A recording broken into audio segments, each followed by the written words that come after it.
Yo, how's it going, everybody? Hopefully you guys are having a fantastic day. For the last week or so, EA has been releasing NHL 17 player ratings, and a lot of these ratings are accurate, but I've also been seeing a lot of people criticizing the ratings for certain players. So basically this video, I'm going to take the community's opinion on the 5 worst rated players and do a little bit of a comparison to see whether or not that is correct based on their stats, as well as compare it to other players' ratings in NHL 17. If you guys could think of any other players that I don't mention in this video, feel free to throw that down in the comments below, as well as if you don't agree with my opinion on some of these ratings, feel free to tell me why down in the comments below. But otherwise, boys, let's jump into this.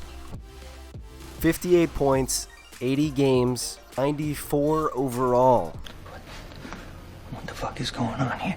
The first time I saw Jonathan Toews' rating, I literally could not believe it, and the response from the community was pretty much the same. But let's take a closer look at this, because points don't always determine your skill. So Toews did not have Kane or Panarin as his wingers for the majority of the season. And if you were to compare Jonathan Toews' performance this past season to Patrick Kane's performance beyond points, Toews is actually more effective at generating offensive and defensive chances than Patrick Kane was. Now, I don't know if that's enough to keep Jonathan Toews at a 94 overall. I feel like it was more of a judgment call by somebody at EA, but I just figured I had to share those things just to show the reasons why EA probably kept Jonathan Toews at a 94 overall. Johnny Gaudreau was an 88 overall in NHL 16, but he was bumped up to a 90 overall in NHL 17.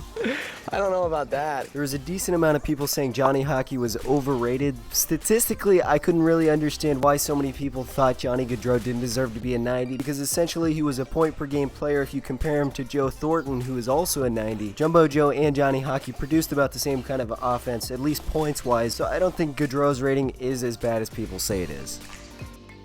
Erik Karlsson is the 5th highest rated defenseman in NHL 17. If you've been following my channel for a while, you know that I talk about him a lot. He led all the defensemen last year in points. But there are so many people who are upset that he is not higher than where he is. He's rated a 92 overall, and people are specifically upset about Ryan Suter being a 93 overall. So obviously Karlsson is better offensively. He scores more points than Suter, but if we look beyond points, you can see the real story. Karlsson is significantly ahead of Suter in the more defensive stats as well. Ability to generate shots, Karlsson. Obviously. Ability to block shots and cause turnovers, Karlsson. Obviously. Ability to maintain puck possession, Karlsson. Obviously. Suter is still an incredible defenseman. He honestly has a lot of strengths that Karlsson doesn't, mainly physicality. But if I'm just looking at the number as a whole, I think the two should be around the same overall. I guess it really could go either way. It's not that bad that there's only a point separating the two, but I had to mention him because he was one of the only players that I saw mentioned in nearly every single post. I am grouping together the last two guys here because it is PK Subban and Shea Weber. Now, most Montreal fans were already sad enough about the trade.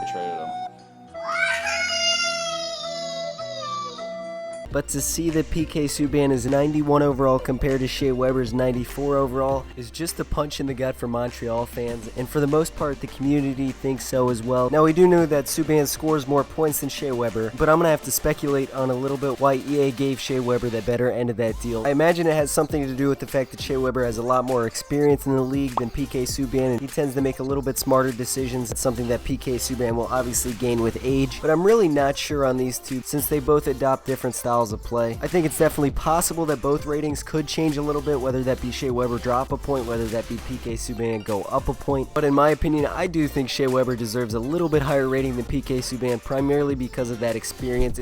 I am really eager to hear what you guys thought about those ratings. If you like that tool that I use to compare players, I left a link for that in the description if you want to check it out. And if you enjoyed the video, please remember to drop a like or subscribe to my channel. But otherwise, boys, I will see you in the next one. What's your most scared moment of your life so far? They ask you how you are, you just have to say that you're fine when you're not really fine, but you just can't get into it because they would never understand.